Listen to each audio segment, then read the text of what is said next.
Halo semuanya, saya ulang ya. Halo semuanya, jadi saya Halo, Gita sebagai halo. researcher di SnapLab yang akan memandu acara pada hari ini. Sorry ya, tadi saya nggak sadar suaranya saya mute. Jadi saya mau menyampaikan total donasi sampai saat ini yang masuk ada 2.160.000 dan donasi ini 100% akan disumbangkan untuk melawan COVID-19 ya. Jadi kami tim dari SnapLab mengucapkan terima kasih atas donasinya yang sudah diberikan untuk melawan COVID ini. Nah, untuk workshop hari ini akan berlangsung kurang lebih 120 menit. Yang membawakan materi adalah Dr. Muhammad Afdan Syadiki SCMSI. Nah, sebagai info tambahan, Pak Diki ini adalah ketua dari SnapLab. Jadi, SnapLab sendiri sudah berdiri sejak 14 Maret 2020. Jadi masih baru ya, masih lebih, 1 bulanan lebih.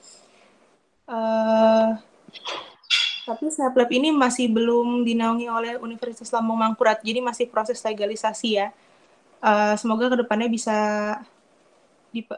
mudah untuk bisa dinaungi oleh ULM sendiri.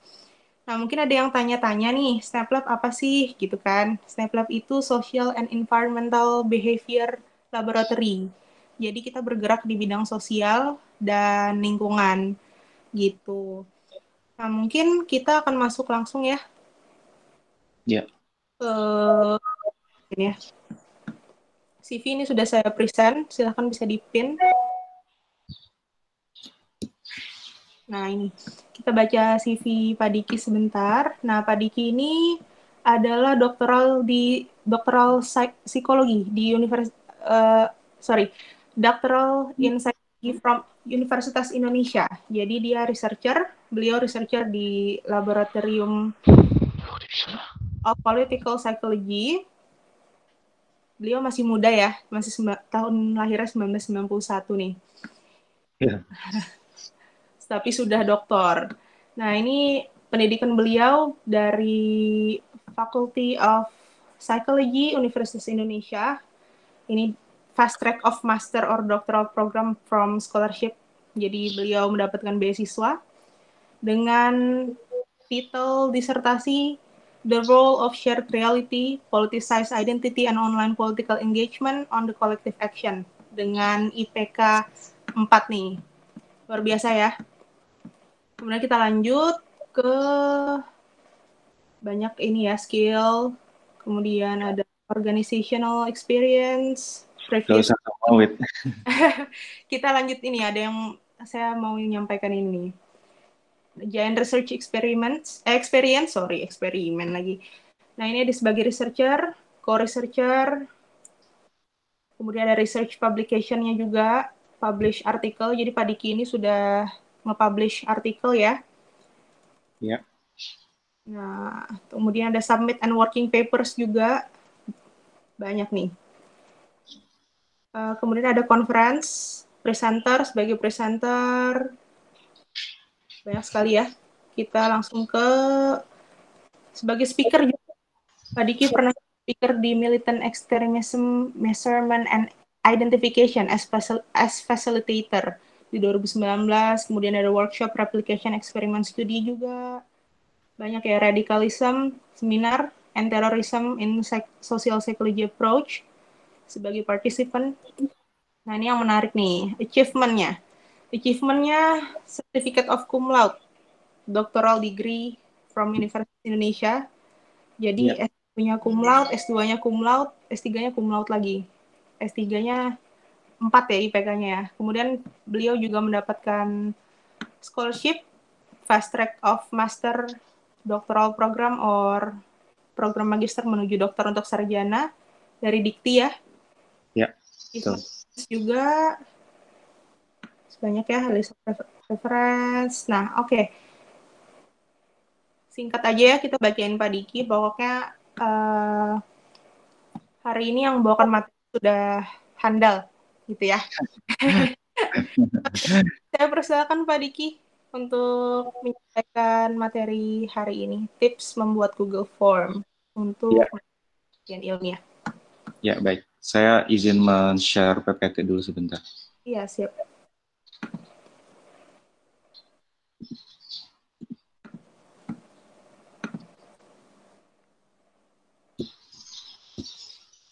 Oke. Saat ini kelihatan PPT-nya? Proses ya? Iya, sudah. Oh, iya.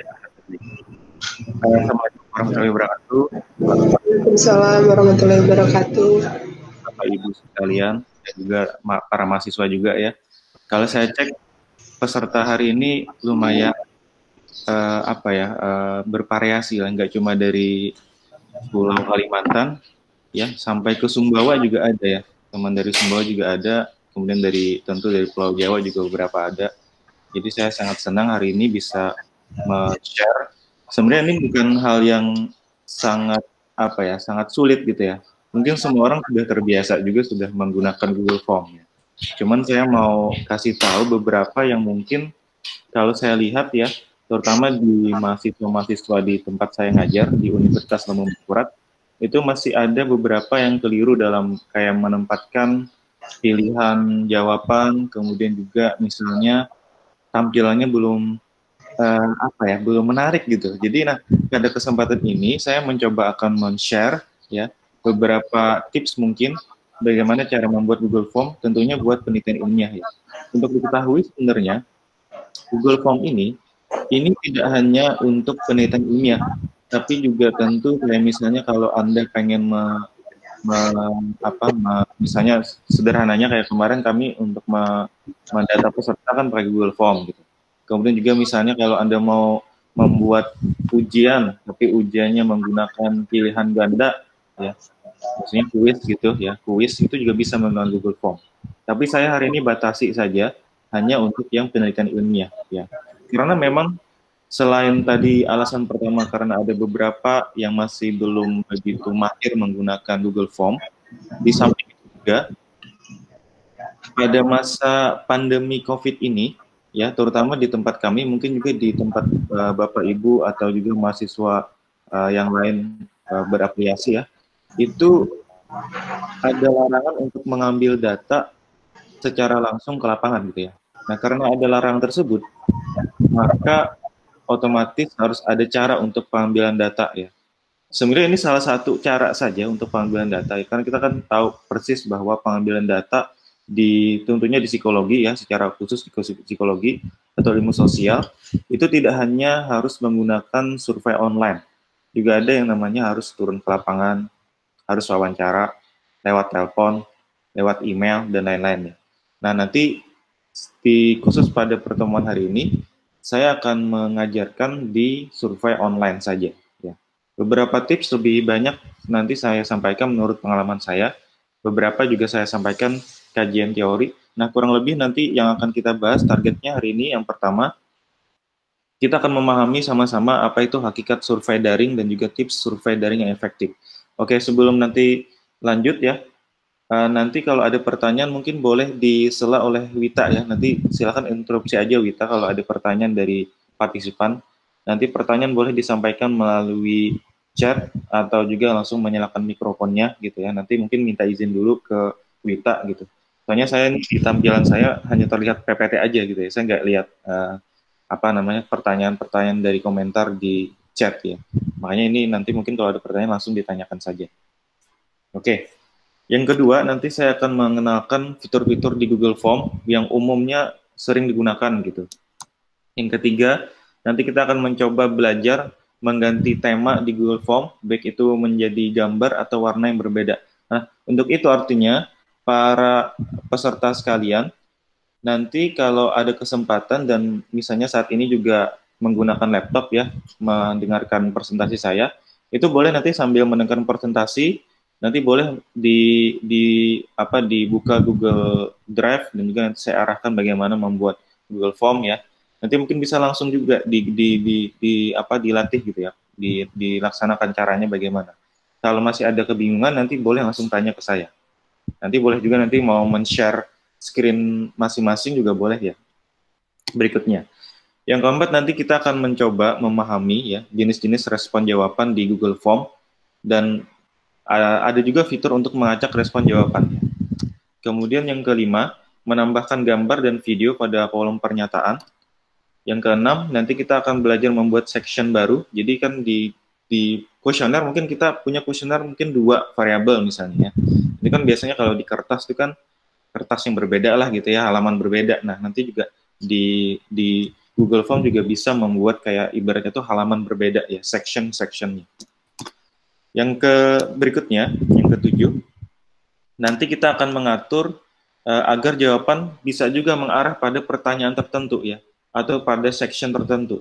Yang kedelapan, nanti mengatur kolaborasi untuk mengedit Google Form. Nah, ini mungkin kalau kebutuhannya misalnya, kalau di tempat kami di Universitas Lambung Mangkurat, terutama di program studi psikologi, itu nanti bagi mahasiswa yang mengambil data secara online, terutama menggunakan Google Form, itu harus men-share Google Form-nya kepada dosen pembimbing. Jadi nanti para dosen pembimbing itu bisa melihat langsung bagaimana data yang diambil oleh mahasiswa gitu ya. Jadi untuk meminimalisir kalau misalnya ada mahasiswa yang misalnya curang ya, misalnya menambahkan datanya sendiri atau bagaimana gitu. Jadi ini cara mengatasinya saja ya. Tapi ini mungkin juga perlu dibutuhkan kalau misalnya para peserta sekalian itu melakukan riset yang kolaborasi misalnya ya. Berarti ada beberapa orang dalam tim risetnya. Yang kesembilan, nanti saya akan mengajarkan cara membagikan link Google Form. Yang ke-10, kita akan mencoba belajar bagaimana caranya mengimport ya pertanyaan dari survei sebelumnya ke survei yang sekarang ya. Jadi survei yang lama kita pindahkan ke survei yang baru gitu. Yang ke-11 itu adalah mengelola respon jawaban partisipan di Google Sheet ya. Ini yang terakhir yang paling penting sebenarnya, nomor 11 ini ya. Oke, lanjut.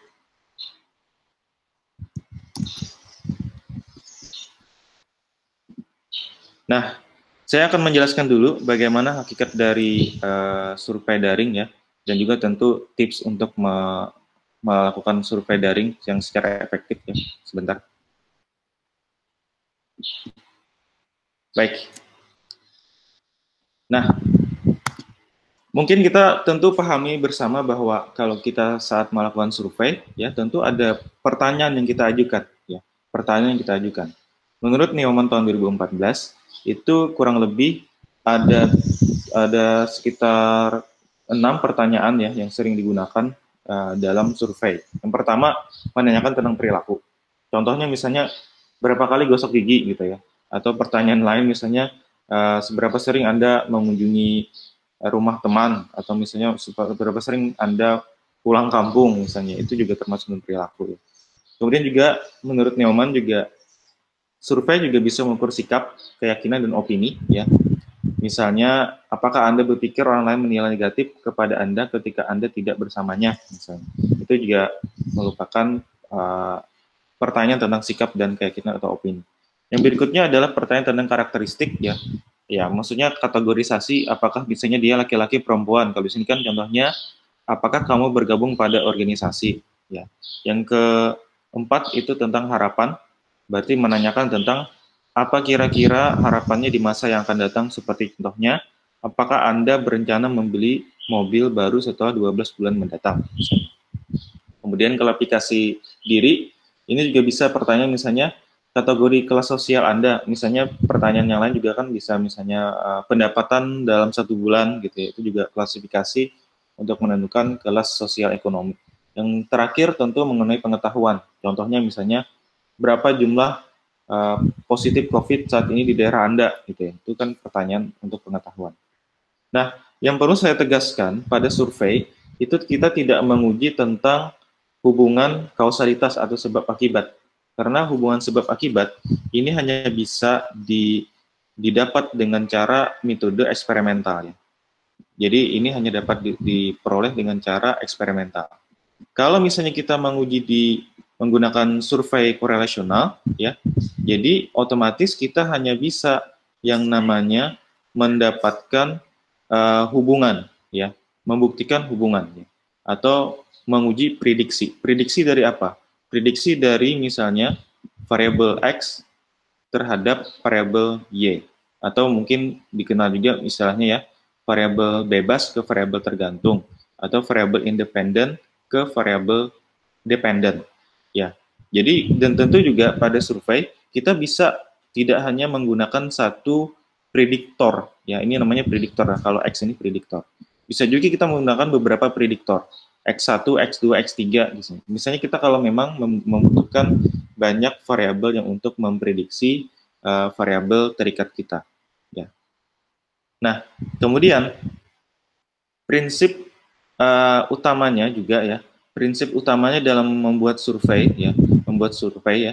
Nah, itu ada dua menurut Neumann tahun 2014. Yang pertama harusnya pertanyaan survei itu tidak ambigu ya. Karena ketika ambigu, partisipan atau responden kita akan bingung menjawabnya. Bayangkan kalau misalnya surveinya secara online, dia harus nanya kemana gitu ya, padahal dia pada saat itu harus berhadapan dengan suatu pertanyaan. Dia kalau kita misalnya surveinya secara langsung, misalnya turun ke lapangan kan bisa langsung si partisipannya nanya ke misalnya yang mengambil data surveyor misalnya. Tapi kan kalau kita menggunakan survei online, otomatis nggak bisa nanya ke siapapun, jadi dia hanya memahami secara menurut pemahaman dia. Ya, artinya juga yang kedua, kita harus memahami tentang perspektif dari responden dari pertanyaannya. Misal kalau kita misalnya menanyakan pada orang tua lanjut ya, dibandingkan dengan remaja, itu mungkin pertanyaannya akan berbeda. Gitu. Nah, itu juga harus diperhatikan karena kita harus memperhatikan perspektif dari responden. Penyebab kadang-kadang responden itu gagal paham, ini khususnya pada survei yang umum ya, survei yang tidak hanya online, tapi juga survei yang turun ke lapangan, itu adalah biasanya istilah terlalu teknis ya. Mungkin dari pertanyaan item ya, itu ada item-item yang istilahnya itu sangat sulit dipahami karena memang hanya orang-orang tertentu yang memahaminya ya. Nah, misal atau kalau kita sekarang mungkin sudah paham ya tentang ODP, PDP ya. Tapi kalau mungkin orang yang belum paham ya dengan istilah tersebut tentu dia bingung nanti menjawabnya. Yang kedua tentu istilah yang tidak tepat atau yang tidak jelas ya. Ya kadang misalnya ada campur dengan bahasa Inggris, jadi kita kurang paham nih apa maksudnya. Yang ketiga adalah struktur kalimat tidak rapi ya. Dan kita kan tahu bersama bahwa di Indonesia kita menggunakan tata bahasa yang sudah baku ya. Yang misalnya SPOK. Kalau kita misalnya menggunakan saja item yang tidak SPOK, itu mungkin akan sulit partisipan memahaminya. Artinya nanti terkait dengan susunan kata juga bisa jadi nanti yang memberatkan orang ya, itu bisa nanti orang jadi gagal paham ya. Jadi susunan katanya agak berat gitu, apalagi menggunakan bahasa asing ya. Yang tentu setiap orang mungkin ada batasan dalam memahami bahasa asing. Yang kelima misalnya juga yang membuat peserta atau responden penelitian itu gagal paham, itu adalah pertanyaan dengan jawaban yang menyesatkan. Kadang-kadang mungkin ada pertanyaan yang membuat kita bingung gitu, ini menjawabnya harusnya bagaimana ya gitu. Nah itu yang mungkin bisa membuat kita menjadi sebagai peserta ya atau partisipan atau responden atau subjek penelitian jadi gagal paham. Bayangkan misalnya 2 masalah dari Neumann di sini ditambah 5 masalah dari Cosby dan Bates ini terjadi pada survei online, berarti akan sulit kita akan nanti mendapatkan respon jawaban yang diinginkan. Bisa jadi nanti ada error ya. Maksudnya error itu artinya ketika orang menjawab itu salah jawab karena salah tafsir gitu. Artinya selain kita nanti memahami secara teknis bagaimana membuat Google Form yang baik, kita juga sebelum memahami secara teknis kita harus menyiapkan juga bahwa konsep pengukuran kita sudah bagus gitu ya. Lanjut. Nah, pada jenis-jenis survei itu kurang lebih ada 4 survei dari Neumann ya. Pertama menggunakan mail questionnaire. Mail ini maksudnya kita mengirim surat ya, bukan melalui email ya. Jadi kayak kita ngirim surat, tapi sekarang mungkin udah nggak pernah lagi ya.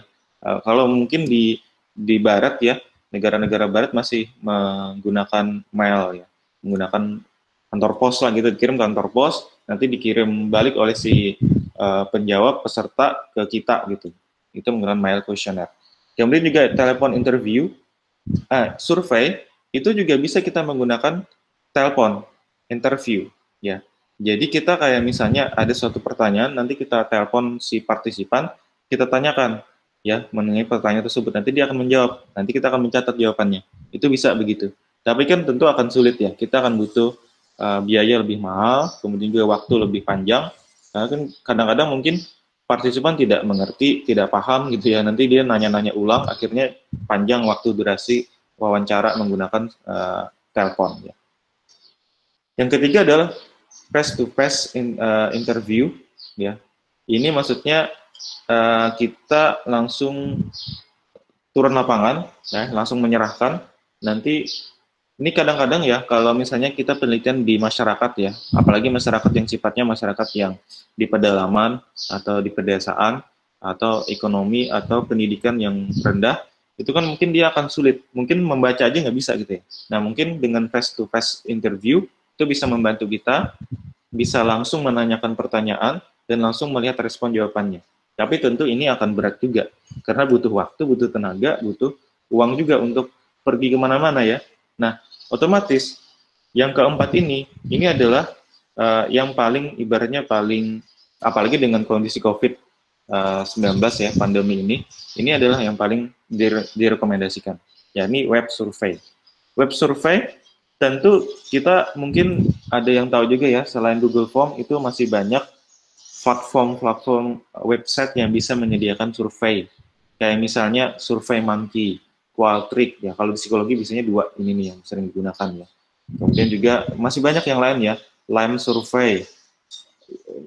Intinya adalah beberapa yang saya sebutkan 3 tadi itu berbayar ya.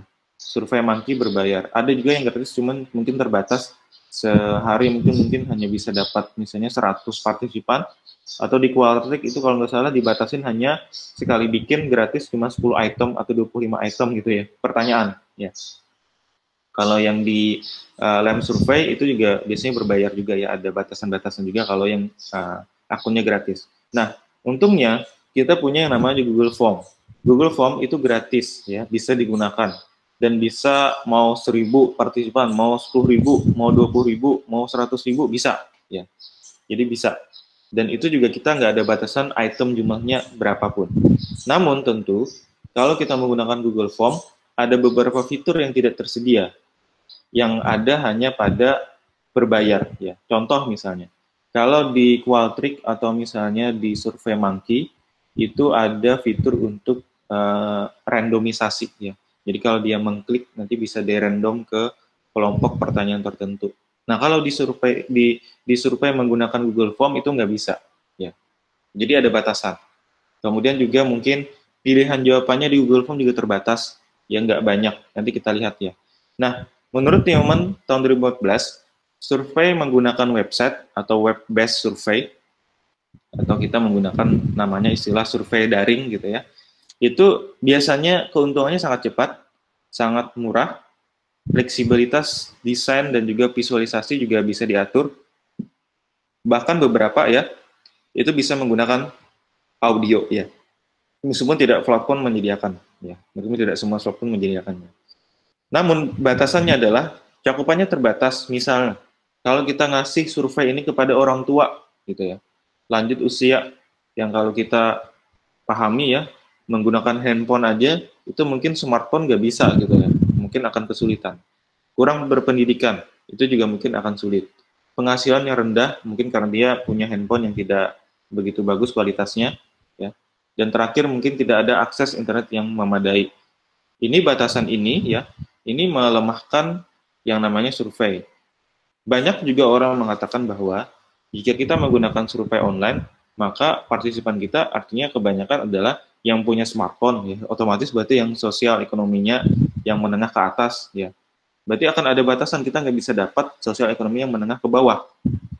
Pendidikan juga tentu orang-orang yang menggunakan smartphone ya, yang minimal mungkin dia SMP ya atau SMA gitu. Tapi kan kebanyakan mungkin yang anak-anak S1 dan seterusnya ya. Jadi mungkin batasan itu juga kita tidak bisa mengambil data pada sampel yang spesifik ya.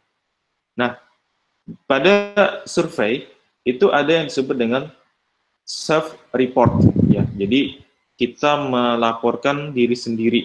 Jadi kita menjawab sendiri gitu ya. Intinya itu. Nah, pada self-report itu ada 2 jenis yang namanya paper and pencil. Paper and pencil ini yang disebut dengan turun ke lapangan, menggunakan kertas dan juga pensil. Ya, misalnya dia pensil ya, meskipun di lapangan kita menggunakan pulpen gitu ya.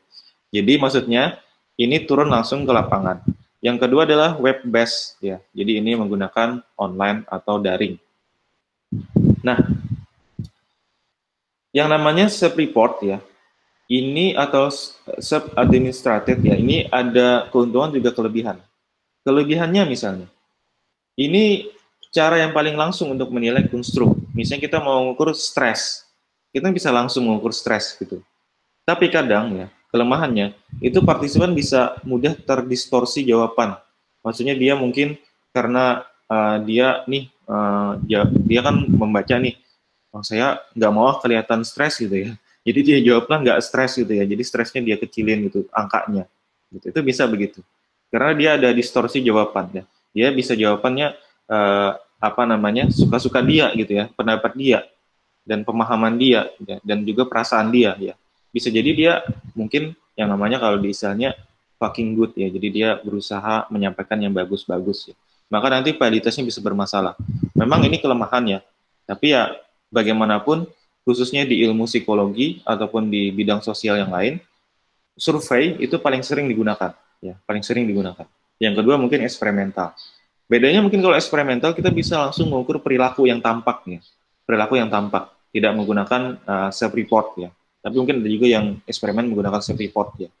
Tapi umumnya kalau eksperimental kita bisa langsung mengukur perilaku yang tampak atau perilaku yang terbuka, yang terlihat langsung gitu ya. Itu bisa. Nah, ini kelemahan dan kelebihannya. Artinya, ketika kita memutuskan untuk menggunakan web survei, kita harus paham dan mengerti bahwa sebenarnya di web survei ini ada kelebihan dan kekurangan. Dan ketika kita menggunakan self report juga ada kelebihan dan kekurangan. Ya. Baik, kita lanjutkan. Lantas, apa aja isu-isu penting pada survei? Nah, ini beberapa yang saya rangkum, sebenarnya mungkin banyak dibandingkan ini ya, tapi ini beberapa yang saya mau kemukakan pada hari ini. Yang pertama adalah isu tentang administrasi tadi ya. Ada yang menggunakan paper and pencil, berarti yang menggunakan langsung ke lapangan ya, paper and pencil. Ada juga yang menggunakan web based ya. Web based ini berarti dia langsung menggunakan daring gitu. Hasil temuan dari beberapa penelitian ya, ini salah satunya dari Van der Lodge Jansen dan De Wilde ini 2008, ini mengatakan bahwa hasil penelitian dengan kedua jenis administrasi, dia membandingkan dua jenis administrasi, ini hasilnya serupa ya, hasilnya serupa, artinya nggak jauh beda gitu.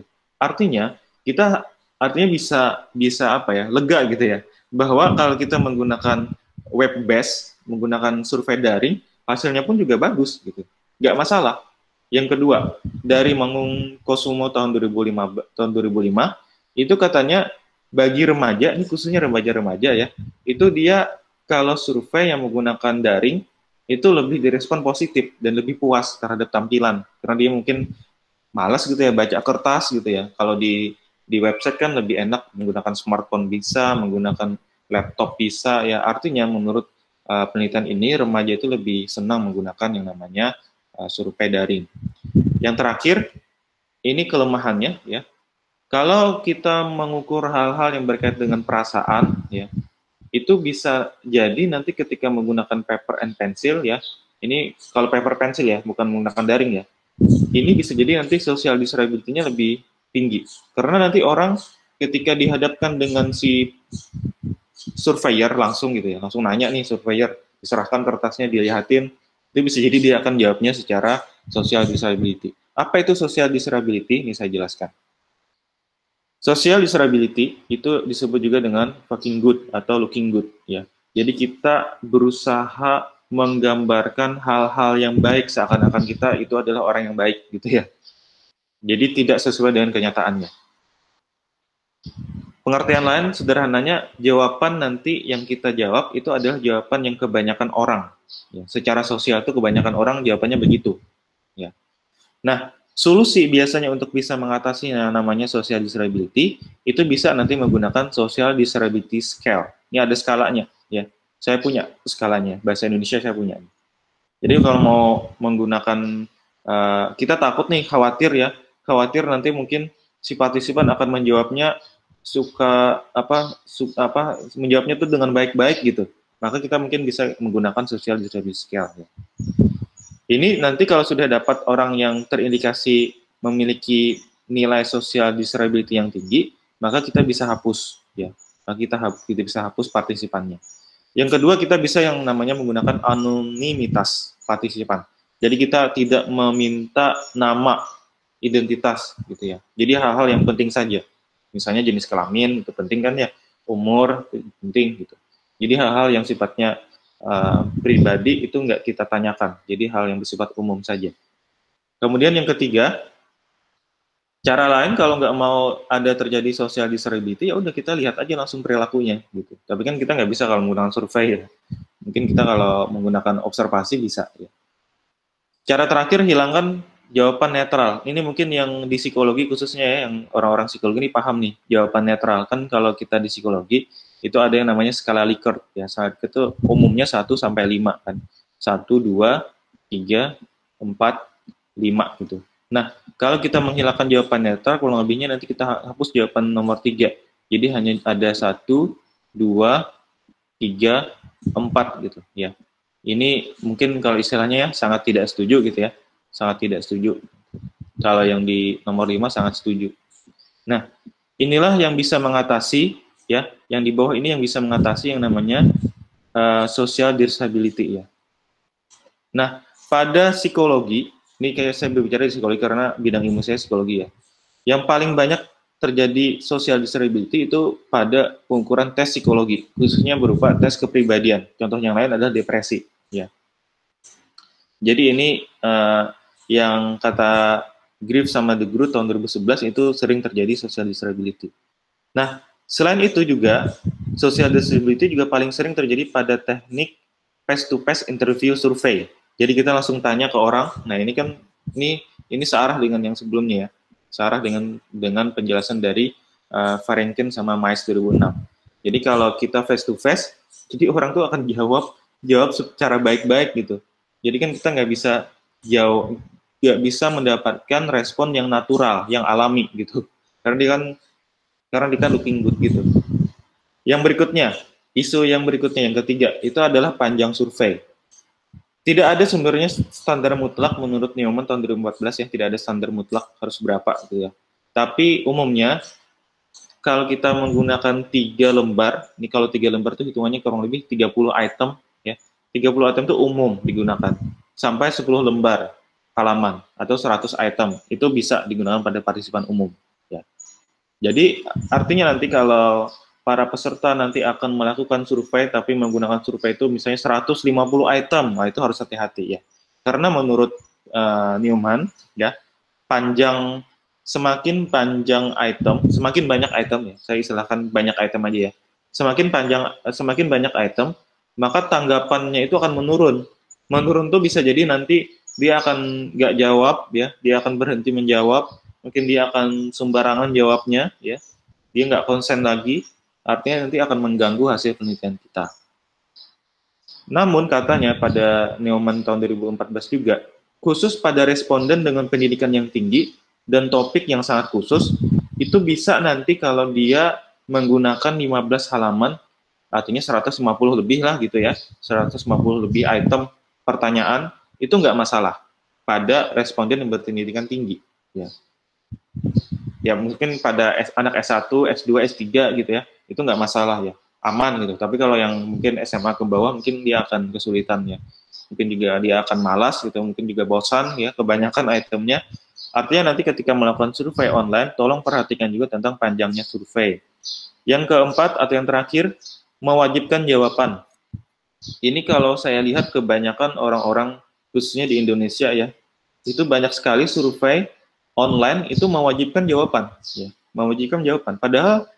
Padahal di informasi penelitian dia menyampaikan bahwa penelitian ini dilakukan secara sukarela. Artinya kan kalau sukarela, si partisipan juga sukarela dong jawabnya. Jadi dia boleh aja kan nggak jawab gitu. Intinya itu kan ya. Jadi karena kan dia punya hak untuk menjawab atau tidak, karena sukarela tadi. Kalau kita wajibkan semua, berarti kalau saya istilahkan ya, itu ada pelanggaran etis yang terjadi. Nah, cuman kan ini kembali lagi kepada si peneliti ya. Apakah dia memang pengen mewajibkan semuanya, biar terjawab semua, nggak ada item yang miss gitu ya, nggak ada missing value istilah lainnya, nggak ada jawaban yang kosong, yaitu terserah peneliti ya. Tapi umumnya sebaiknya kalau saran saya itu nggak perlu diwajibkan pertanyaan-pertanyaan semua pertanyaan itemnya. Mungkin pertanyaan yang mungkin memang butuh banget ya. Misalnya nih kita mau melakukan uji perbedaan antara laki-laki dan perempuan. Stres pada laki-laki dan perempuan. Artinya kan pertanyaan laki-laki jenis kelamin laki-laki dan perempuan tuh wajib diisi kan. Nah, itu mungkin bolehlah di mandatori istilahnya, diwajibkan mengisi. Tapi kan tadi sekali lagi ini berkaitan dengan etika penelitian ya. Partisipan berhak untuk tidak menjawab dan berhak juga untuk berhenti ya. Kalau dia mungkin capek nih, mungkin malas dan seterusnya, atau tiba-tiba sakit, jadi dia berhenti di tengah jalan, nggak jawab lagi, nggak masalah ya, karena dia memang kita memintanya sukarela. Oke, ini 4 yang isu-isu yang saya angkat di sini, tapi mungkin banyak isu yang lain ya. Bisa jadi nanti linknya nggak kena, kalau diklik nggak bisa masuk gitu ya. Nanti misalnya juga ada pertanyaan itemnya yang salah, respon jawabannya nggak bisa diklik, dan terus-terusnya ya. Ini mungkin isu-isu yang umum yang saya kemukakan ini, yang 4 ini yang perlu kita perhatikan, khususnya pada para peneliti. Ya, para peneliti. Lanjut. Jenis pertanyaan umumnya itu ada 3 ya pada survei ya. Pertanyaan yang umumnya itu ada yang namanya open-ended question atau disebut dengan extended question ya. Jadi pertanyaan terbuka ya. Biasanya pertanyaan itu menggunakan kata bagaimana, mengapa, plus minusnya, ya, positifnya atau keuntungannya. Partisipan itu bisa merespon dengan jawaban sangat fleksibel. Jadi bisa sesuka hati menjawab gitu, luas itu jawabannya.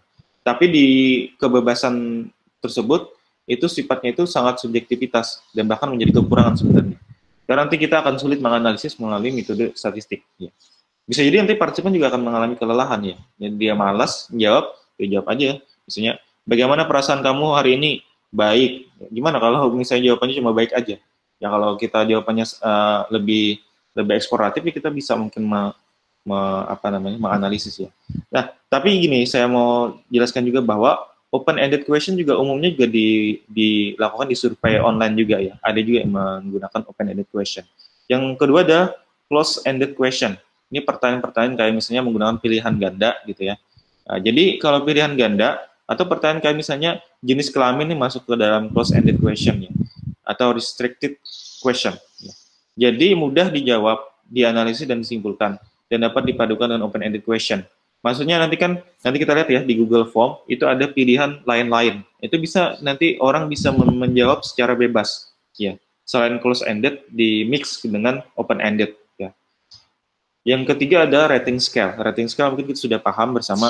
Contohnya kalau di psikologi ada yang namanya skala Likert ya. 1 sampai 5, 1 sampai 7, 1 sampai 10 dan seterusnya. 1 sampai 4 gitu mungkin bisa juga ya. Artinya di sini pada rating scale itu kelebihannya skor jawaban itu bisa bernilai dengan angka dan nanti dapat diperoleh sebagai skala interval. Sebenarnya bukan interval sebenarnya. Jadi rasio. Jadi kita istilahnya sebagai interval ya. Sangat mudah dianalisis secara statistik dan peserta mungkin lebih mudah memahaminya. Kelebihannya bisa jadi nanti jika menggunakan 5 skala Likert itu nanti ada kemungkinan jawaban yang netral dipilih. Ya sering dipilih jawaban netralnya. Solusinya ya bisa tadi menggunakan item favorable, unfavorable, atau sekalian kita hapus saja netralnya, gitu ya. Bisa kita hapus netralnya. Di psikologi umumnya menggunakan rating scale pada variabel-variabel penelitian. Ya. Yang kedua menggunakan close-ended. Yang ketiga ada sedikit sebagian mungkin menggunakan open-ended question. Oke, saya kira itu dulu. Adakah mungkin pertanyaan atau sebelum saya lanjut ke tips membuat survei daring, silakan. Dari Wita mungkin bisa dibacakan kalau ada pertanyaan. Halo, Wita. Pertanyaan Pak dari Rahmiati Pak. Oh ya, bagaimana? Katanya jika form tidak full terjawab, berarti data tidak bisa dianalisis. Apakah boleh Pak kita mencari partisipan lagi dalam artian agar bisa memenuhi target sampel, sedangkan sebelumnya kita sudah melakukan randomisasi dengan mengambil 30 sampel teratas. Apakah kita bisa mengambil waiting list di bawahnya agar tetap terpenuhi 30 sampel penelitian? Ya, jawabannya bisa. Dan satu lagi jawaban yang paling penting, jika ada item yang mungkin kosong jawabannya, itu bisa kita isi menggunakan statistik. Tapi jangan isi sendiri ya. Jadi nggak boleh isi sendiri. Tapi kita isi dengan diestimasi oleh statistik. Ada yang namanya nanti menggunakan misalnya expectation maximization ya. Jadi kita bisa juga pakai regresi juga bisa ya. Kita regresikan atau kita isi pakai min statistik ya. Itu juga bisa. Jadi missing value itu bisa diatasi.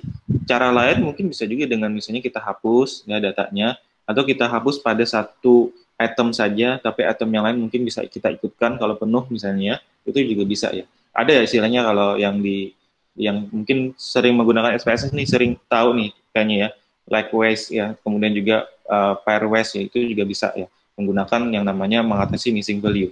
Jadi saya rasa nggak ada hambatan kalau kita ada missing value. Solusinya ada solusinya. Kalau misalnya di bawah 5% missing value-nya di semua partisipan, mungkin kita bisa menggunakan yang namanya diisi menggunakan perhitungan statistik, diestimasi menggunakan perhitungan statistik ya. Itu jawaban saya. Oke, ada lagi mungkin kita atau udah? Ada Pak. Satu lagi. Joshua Bijaksana, jika partisipan pada hari itu malas dan tidak selesai menjawab semua pernyataan, apakah diperbolehkan dilanjutkan di lain hari, Pak? Ya, bisa. Boleh dilanjutkan di lain hari. Tapi di beberapa platform itu ada yang menyediakan fitur untuk bisa mengisi lanjut. Tapi sayang di Google Form saya tahu saya nggak ada gitu ya. Jadi kesulitannya artinya kalau dia sudah setengah ngisi nih, artinya kan harus ada setengah lagi yang diselesaikan.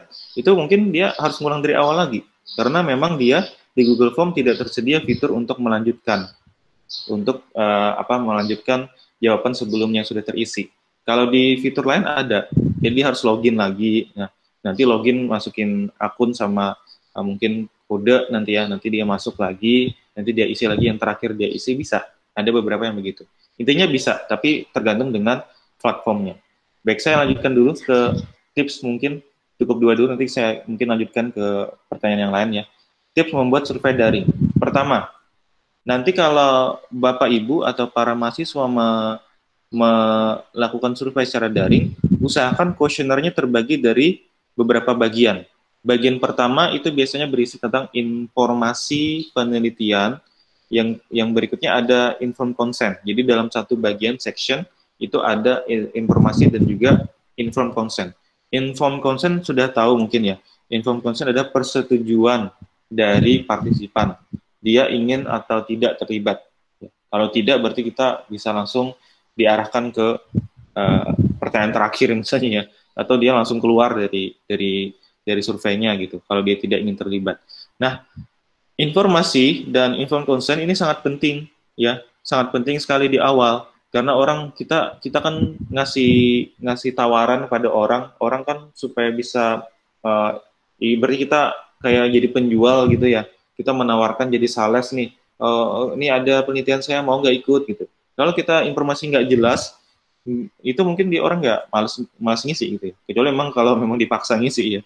Nah, bagian yang kedua itu biasanya ada yang mengatur di bagian kedua itu berisikan pertanyaan demografis.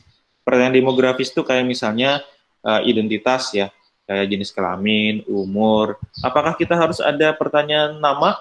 Boleh ada nama, tapi mungkin di garis miring aja. Nama inisial gitu ya. Nama inisial, kemudian jenis kelamin, umur, pendidikan, agama mungkin, apalagi yang mungkin dibutuhkan dalam faktor demografi yang mungkin kita mau lihat gitu.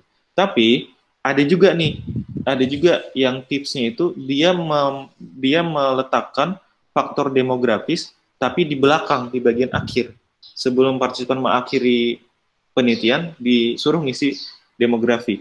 Apa tujuannya? Tujuannya kadang-kadang mungkin dia ingin mengukur sesuatu yang sifatnya itu mungkin akan social desirability. Kalau dia sudah mengidentifikasi sebagai orang muslim misalnya, itu bisa jadi nanti jawabannya akan seakan-akan baik gitu. Supaya tidak terlalu bias, maka diletakkanlah faktor demografi di bagian akhir. Nah, ini beberapa saya lihat ada juga yang penelitian yang begitu. Jadi demografi di bagian akhir. Ya, tapi nggak ada standar ya, nggak ada standar harus di awal atau di akhir. Tapi intinya sesuai dengan kebutuhan penelitian. Bagian ketiga atau bagian seterusnya, ya, ini mungkin bagian 3, 4, 5, 6, khususnya kalau banyak variabel gitu ya, itu kalau bisa nanti satu section berisi satu variabel. Jadi nanti ada instruksinya, cara menjawabnya, di bawahnya nanti ada item-itemnya. Nah, jadi instruksi, cara item-itemnya. Nanti di section keempat misalnya, ada instruksi, ada item-item lagi untuk variabel yang kedua. Yang ketiga, seterusnya, dan seterusnya. Bagian akhir itu biasanya berupa ucapan terima kasih, ya. Kemudian juga informasi penting lainnya, kalau misalnya ada informasi yang perlu dibagikan lagi. Nah, pada kuesioner itu harus di layout secara jelas, rapi, dan mudah diikuti. Jadi tolong diingat juga bahwa kan partisipan itu tidak bisa bertanya langsung gitu ya, dan tidak bebas bertanya karena dia ngisinya secara daring, dia nggak langsung face to face, nggak bisa langsung komunikasi sama peneliti kan. Artinya kita harus sebaik mungkin survei online itu mudah dijawab, rapi dan jelas gitu. Dan jangan lupa nanti cantumkan identitas di bagian awal. Informasi ini harus ada identitasnya. Kadang-kadang saya lihat tuh ada survei tapi nggak ada identitasnya. Ini siapa yang survei gitu ya? Dari institusi mana? Siapa? Ya. Jadi kayak seakan-akan ini nggak resmi gitu ya surveinya ya. Tapi kalau mau agak resmi ya nanti sertakan identitas, asal institusi, nama, kontak kalau bisa nomor HP, email ya. Sama mungkin kalau ada ini sudah nih kaji etik sudah selesai misalnya. Nah, ini cantumkan di informasi ya, cantumkan di informasi. Ya, cantumkan di informasi. Informasi tujuan penelitian diatur sesuai dengan kebutuhan. Ada yang informasinya secara jelas, maksudnya kita informasikan bahwa tujuan penelitian ini ingin mengetahui stres pada laki-laki dan perempuan. Itu kan jelas ya tujuannya. Tapi mungkin ada juga yang sifatnya itu dia tidak menjelaskan secara detail. Ya, secara detail. Itu namanya deception atau istilah bahasa Inggrisnya tipuan gitu ya. Jadi ini mungkin ada beberapa juga yang menggunakan cara tipuan. Tipuan boleh nggak? Saya rasa boleh ya, dan tidak ada larangan ya, terutama pada eksperimental nih sering digunakan. Tapi survei saya jarang sih. Maksudnya tipuan ini kita menginformasikan di awal itu agak ambigu gitu tujuan penelitiannya, agak bias. Mungkin salah, kita salahkan lah gitu ya.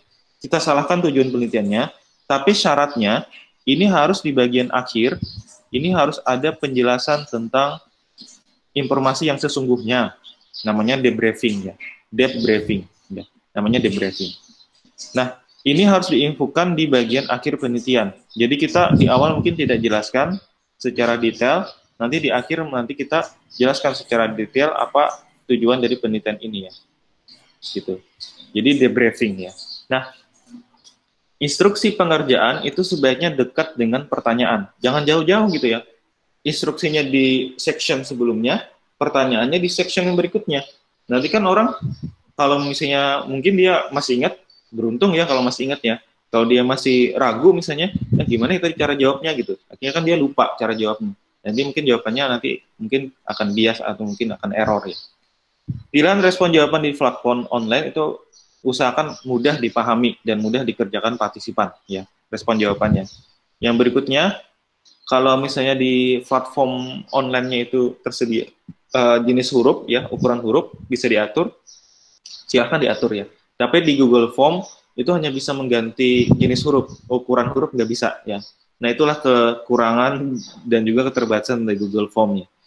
Sebelum disebar, sebaiknya dicoba dulu surveinya ya, dicoba mungkin oleh teman dulu ya, atau misalnya oleh sendiri coba jawab gitu. Coba jawab, mungkin sambil dihitung tuh durasinya ya, sambil hitung durasinya, biar nanti kita informasikan juga di sini durasi nih. Di bagian awal durasi pengerjaan berapa lama ya. Umumnya berapa lama rata-rata gitu. Ya, rata-rata berapa lama durasi pengerjaan. Nanti kita bisa minta penilaian dari teman kita ya, dari rekan. Ini kira-kira apa kekurangannya dari survei online ini gitu ya. Apa mungkin hambatannya nanti bisa diberi masukan oleh rekan kita. Oke, saya rasa itu. Adakah pertanyaan sebelum kita nanti langsung praktik ya? Nanti saya langsung mengenalkan fitur-fitur Google Form ya. Nanti kita kalau ada yang menggunakan laptop saat ini, mohon nanti bisa langsung kita coba juga membuat Google Form sendiri ya. Nanti kita coba latihan. Silakan.